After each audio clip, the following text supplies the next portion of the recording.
தமிழ்ல வித்தியாசமான கதைக்களங்கள் கொண்ட படங்களோட வரிசையில அடுத்ததா வெளியாகி இருக்கிற திரைப்படம் ஆரஞ்சு மிட்டாய்.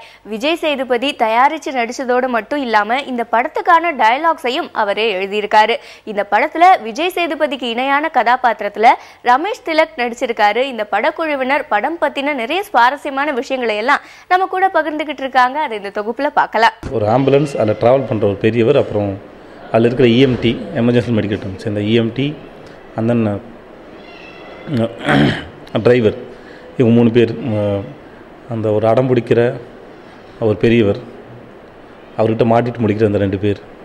ஒருத்தன் வந்து தன்னோட கோபத்தை வெளிப்படுத்துகிறான், அவன் டிரைவர். அவனுக்கு சந்தேகம்லாம் இருக்கும், இந்த ஆள் பேசின கிடையாது நடிக்கிறான் அப்படின்லாம் இருக்கும். சத்யாவை பொறுத்த வரைக்கும், அதாவது ரமேஷை பொறுத்த வரைக்குமே வந்து என்ன வந்தாலும் பேஷண்ட்டு, அவர் பொறுமையாக பார்த்துன்னு இருப்பான். அவனும் ஒரு ஸ்டேஜில் வந்து கோவப்படுவான், அவனுக்கும் சில பர்சனல் பிரச்சனை இருக்கும். இவங்க எல்லாருக்கும் நடக்கிற அந்த ஒரு ஸ்வீட்டான ஒரு அறிமுகம் தான் அந்த ஒரு 2 நாள் பயணம். சில சீன்ஸில் வந்துட்டு டைலாக தான் பேசணுன்னு இல்லாமல் சில வார்த்தைகள் நம்மளை மீறியும் அந்த இடத்துல நம்ம இருந்திருந்தால் நம்ம அப்பா கிட்ட பேசும்போது எப்படி இருக்குன்ற வார்த்தைகளும் இருக்கும். அதே மாதிரி இந்த படத்தோட டைரக்டர் பிஜு சாரும் சரி, விஜய் சேதுபதி அவங்களும் சரி, நானும் சரி, எல்லாருமே ஏதோ ஒரு காரணத்தில் ஏதாவது ஒரு சீனில் ஏதாவது ஒரு தருணத்தில் வந்துட்டு அவங்கவுங்க பர்சனல் லைஃப்பை ரிலேட் பண்ணிக்கக்கூடிய அளவுக்கு வந்து சீன்ஸ் இருந்ததால் ரொம்ப ரொம்ப நெக்ஸ்ட் டு நமக்கு பக்கத்துலேயே இருக்கிற ஒரு விஷயம் நடக்கிற மாதிரி தான் இருந்தது. எனக்கு ஆக்சுவலி இதில் நான் பண்ணுற கேரக்டர் பேர் காவ்யா. எப்படின்னா இந்த கேரக்டரைசேஷன் லைக் 2 பேர் லவ்வில் இருப்பாங்க. அவங்களுக்குள்ளே வர சின்ன சின்ன பிரச்சனைகள், சின்ன சின்ன விஷயங்கள், அதை எப்படி அவங்க டீல் பண்ணுவாங்க, லைஃப்னா என்ன, அது நம்ம ரொம்ப சீரியஸாக எடுப்போம். பட் ஒரு டைமில் வில் ரியலைஸ் தட் அவ்வளோ எல்லாம் சீரியஸாக எடுக்கக்கூடாதுன்னு. ஸோ அந்த மாதிரி ஒரு ஸ்வீட் பெட்டர் ஃபில்ம் இது. இந்த ட்ரெய்லர் டீசர் பார்த்து ஒரு எதிர்பார்ப்பு இருக்குது.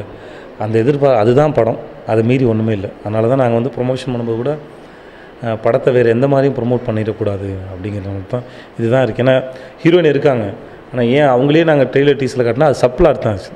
மெயின் பிளாட் இவங்க 3 பேருக்குள்ளே மட்டும்தான் இருக்குது. நாங்கள் அதனாலே அந்த பொண்ணுக்கு சாரி சொன்னோம், சாரிம்மா உங்கள் ஃபுட்டேஜ் நிறைய யூஸ் பண்ணல, என்னை படத்தை டைவர்ட் பண்ணுற மாதிரி இருக்கும். It's not a love subject கண்டிப்பாக, ஆனால் லவ் இதுக்குள்ளே இருக்கும். ஸோ இது நிறைய ஆங்கிள்ஸில் it's about journey of life. So அதனால கான்செப்ட் கரெக்டாக புரியணும்னு சொல்லிட்டு இது இன்க்ளூட் பண்ணலை படத்தில். இந்த படம் பண்ணுறோம். இன்னொரு படத்தில் ஒரு வயசானால நடிக்க இருந்தது, அது என்னமோ வகையில் தள்ளி போயிடுச்சு ஆக்சுவலாக வந்து. அப்போ கரெக்டாக இதுலேயும் நடிக்க வேண்டிய சந்தர்ப்பம் ஒன்று ஏற்பட்டது. இப்போது பண்ணலாமா வேணாமா தோணுச்சு. எனக்கு பண்ணலான்னு தோணும்போது நான் டைரக்டருக்கு ஃபோன் பண்ணி கேட்டேன், மேக்கப் டெஸ்ட் எடுத்து பார்த்துடலாம் அப்படின்னாரு. டெஸ்ட் எடுத்து பார்த்து ஆடிஷன் பண்ணி பார்த்தா நானும் பண்ணோம். அப்படி தான் உள்ளே வந்தோம், சும்மாலாம் சொல்ல. ஏன்னா ஜென்ரலாக ஒன்று பண்ணிட்டு போகிறதுங்கிறது அது போயிடும். நீங்கள் ஒரு தனியாக இந்த மாதிரி ஒன்று பண்ணும்போது சொதப்பிச்சுன்னா செம்மையாக இன்றைக்கெலாம் நெட்டில் ஓட்டுவாங்க. அந்த பயமும் நிறையா இருக்கும். அதனால் அது எவ்வளோ கூட நம்ம அதை ஜஸ்டிஃபை பண்ணுறோங்கிறது முக்கியம். அது முடிஞ்ச அளவுக்கு ட்ரை பண்ணியிருக்கேன். ஆக்சுவலாக அது ஒரு த்ரில்லும் கூட. ஆடியன்ஸ் இப்போ வரைக்குமே அந்த பக்குன்னு இருக்குது. ரொம்ப பெரிய படமோ ஒரு பிரம்மாண்டமான ஒரு ட்விஸ்ட் இருக்க படமோ அப்படின்றதெல்லாம் கிடையாது. படமே ரொம்ப சாஃப்டான ஒரு படம் தான் இது. ரொம்ப ரொம்ப மெதுவாக தான் இருக்கும். சென்டிமெண்ட்டுன்றதை விட உணர்வுகளை கட்டாயமாக இது பிரதிபலிக்கும் அந்த படம்.